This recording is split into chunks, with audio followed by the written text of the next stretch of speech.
umunsi umwe ubwato bwarohamye mu nyanja, ubwato burangirika cyane, abagenzi barimo bose barohama mu nyanja, uretse umugabo umwe kubw'ubuntu bw'Imana n'imbabazi z'Imana waje kwisanga ku nkengero y'inyanja. Abandi bose bari bapfuye. Amaze kuva muri koma y'ibyiyumviro yubuye amaso, yisanga ku kirwa wenyine cyangwa se ku nkengero y'uruzi wenyine. Aje kubyuka atangira gusenga Imana yisaba ngo Mana ndakwinginze mfasha, unyoherereze wo kumfasha. Umunsi ushaho ariko ntigera abona umufasha. Ijoro ryose arimo arasinziriye ku mazi. Undi munsi uraza ukabyutsa agasenga asaba Imana ariko ntigera kubona umufasha. Iminsi ikomeza gucaho, igera hacika intege, yumva ko atakibonye ubufasha, abaho mu buzima yigunze ku kirwa wenyine. Umugabo atangira kwiyungura ubwenge, atangira gushaka ibikoresho, yiyubakira akazu, akusanya ibisigazwa ku bwato, yubaka akazu gatoya ko kugira ngo abone aho arambika umusaya. Atangira kuba hajya kokonati n'amafi ku kirwa ubwo yariho wenyine amaze kunyurwa n'ubuzima. Yibera mu kazu kera amaze kwiyubakira akamaho iminsi myinshi. Umunsi umwe rero haza kwaduka inkongi y'umuriro.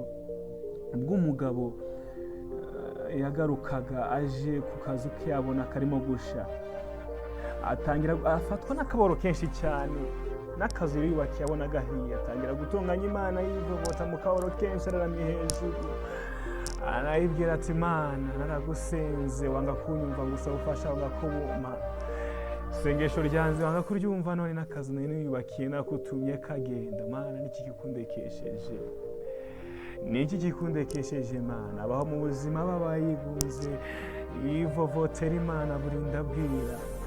Aza gusinzirira ku mazi, akangurwa mu gitondo n'ijwi yumva n'urusaku rwinshi cyane. Ariko aje kubura amaso ye abona n'ubwato buri ku nkengero y'uruzi. Ntiyabyiyumvisha ko ari amaso arimo kubireba. Arishima cyane ko ku isaha ya nyuma abonye ubufasha. Ajya mu bwato, ubwato nabwo butangira kugenda. Ageze mu bwato abaza umusare ati niki cyababwiye ko ndi hano, ko ntigeze mpamagara kandi akaba ari nta n'umuntu nigeze mbibwira? Niki cyababwiye ko ndi hano?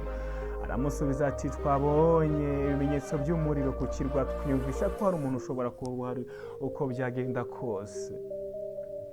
Umugabo atangira gusubiza ati ko nta bimenyetso nigeze nohereza cyangwa se ngo hano habe hahiye, mwabikuye he?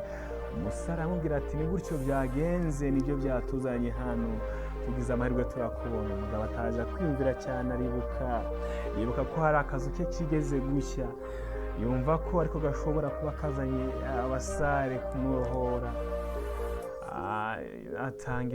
Arangije amenya ko Imana ifite imigambi minini cyane kuruta ibyo twe twibwira, kuruta imigambi yacu. Yumva ko hari imigambi y'Imana kugira ngo ize kumukura ku kirwa. Ashimira Imana cyane. Hari igihe tuba tubana mu buzima bwacu hari bitagenda neza, tugapanga byinshi mu buzima bwacu byo tuzageraho, ariko ibyinshi ntitubigereho. Amahitamo yacu ntituyabone ko twabyifuzaga. Kumva bimwe byinshi biturusha n'uburemere ubwonko bwacu. Twaba turi mu bibazo tugatangira gutakaza kwizera, kwihangana kukagenda, ibyiringiro bikagenda, tugatangira gutuka Imana no kuyitonganya tuyivovota. Ariko muri ibyo bihe hari n'abandi bagerageza kuva mu bibazo kubera kwizera Imana. Twibuke ko mu bantu mamiliyaride bari ku isi, buri wese Imana imufitiye umugambi we, cyane ko inatuzi.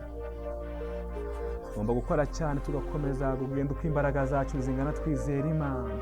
Imbaraga zacu nke, Imana bidufitiye imigambi myiza yo kudukura mu bibazo byacu. Hari igihe nawe ubona uri mu bibazo, ibyo upanga bikanga gukunda, imigambi yawe yose ukabona ntirimo gukunda.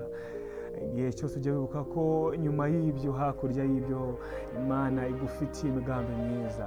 Kumuremyi utarabaho, imigambi y'Imana kuri wowe ni myiza kuruta imigambi yawe. uruta ibyo wiyifuriza. Muri make ibyo twifuriza ni bibi cyane ugereranyije n'ibyo Imana itwifuriza. Ntugacike intege, komera wizere Imana, intege ikakumaramo imbaraga z'umutima, komera ku Mana yawe izabikora. Amen. Ijambo ry'Imana n'inama y'umunsi ngayo nguko.